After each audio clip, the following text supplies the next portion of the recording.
السلام عليكم ورحمة الله وبركاته. بسم الله والصلاة والسلام على رسول الله. walaalaha qaaliga ah meel walbo nagala socotaan waxay diirijeynayna nabad caafimaad iyo farxad.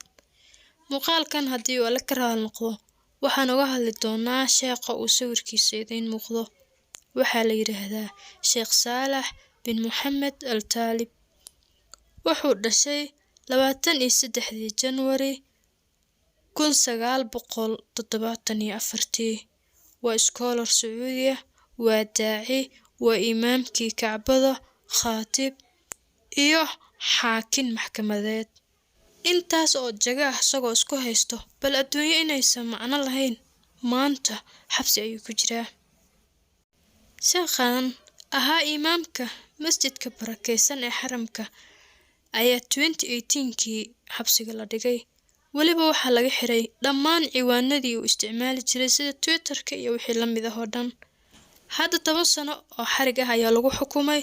Dowladda Sacuudigana ma aysan cadeynin oo lama soo bandhigin waxyaabaha uu xarigiisa sababsaday, inkastoo loo badinayo ama la hadal hayo in xarigiisa uu salka ku hayo khudbad uu jeediyay oo uu ku diidanaa ku dhaliilayay isku milanka ragga iyo dumarka ee soo badanayo ama dowladda ay fududeynayso iyo dhaqamada diinta ka fog ee marba marka ka dambeysa ay dowladda Sacuudiga ku sii durkayaan. Sacuudiga marka horeba waxa lagu xaman jiray in ay wadamada muslimiinta ah burburiyaan ay caqabad ku yihiin. Haddana waxay ku soo kordhiyeen in ay culimada caburiyaan oo xaqa lama sheegi karo iyo xabsi iyo handadaad ku bilaabeen. waa adduunyo sii daba dhamaanayso. Culimada marka horeba tirada inta laga rabay ay ka yaraayeen. Bulshada markaad fiiriso inta cilmi diineed baratay ee daaciyada ah iyo intaan kale wax isku dhigmi karo iyo wax isqaadan karo toona ma ahan. Haddana waxaaba tii soo kordhisay in culimadiiba la caburiyo.